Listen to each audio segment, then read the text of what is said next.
All right, so I have labeled the periodic table with all of the information that you are going to need. So you can do this yourself, or you can just use the picture that I post, that's fine.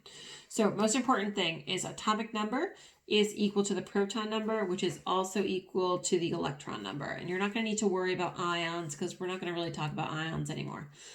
So atomic number, proton number, electron number. So if you know the atomic number of any element, you also know how many protons it has and how many electrons it has. So how many protons are in copper? Copper is atomic number 29. That means there are 29 protons. There are also 29 electrons. If you want to know how many electrons are in, let's say, strontium, 38.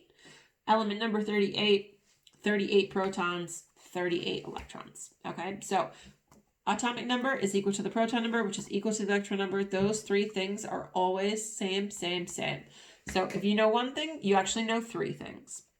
Now, number of neutrons is a little bit trickier.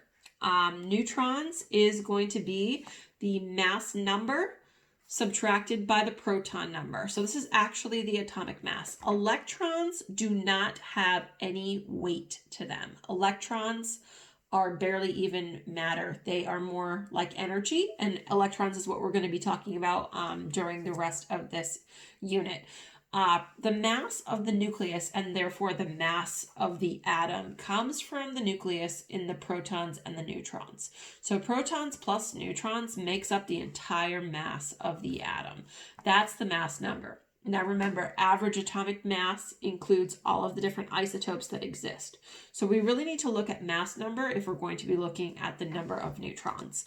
So let's take a look at silver. Silver is element number 47. So for silver, the atomic symbol is Ag.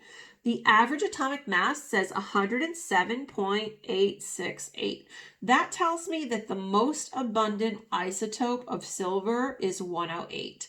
So that is probably the mass number that we're going to use. So the mass number for silver is 108. The average atomic mass is 107.868. That's okay. So we're going to take the 108 mass number, subtract by the atomic number, which is the number of protons, to find the number of neutrons. So this is proton number. This is the mass number. So then we will get our neutron number. You can use a calculator if you need to. So this is going to be the number of neutrons. So neutrons and protons are not always going to be the same number. So 61 neutrons, 47 protons. How many electrons? 47 electrons as well. So sometimes it's all the same. So for carbon, it would be 6 neutrons, 6 protons, 6 electrons, and the mass number is 12. But as you get to bigger atoms, the neutrons and protons get further away. Remember that in order to be a neutral atom, protons have a positive charge. So maybe you want to write that down somewhere. Protons, positive.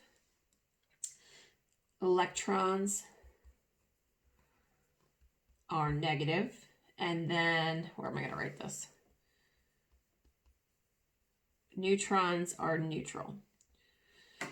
So, the neutral atom has the exact same number of protons as it does electrons because it has to balance out to get a neutral charge. Neutrons are neutral, they don't have a charge. So, all of this information is really gathered from the periodic table. So from the periodic table, you can tell the mass number, the proton number, the neutron number, the electron number, and the atomic number. So those are all of the things that you'll need. Now, I did something else on this periodic table, and this is a little bit of a spoiler alert for what's to come. I labeled these sections that I was talking about in the other video. The first two columns are something called the S block. So I labeled that on here.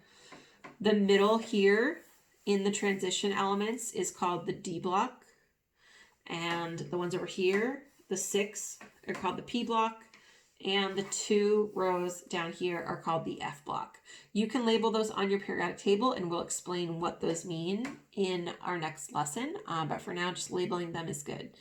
Also, I added here next to the word period, so these are the quantum numbers, or AKA the energy levels.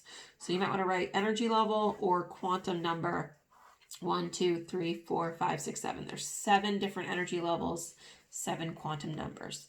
So that's how to label the periodic table. That's how to calculate neutrons. Let's see if you can do some practice. All right, thanks everybody.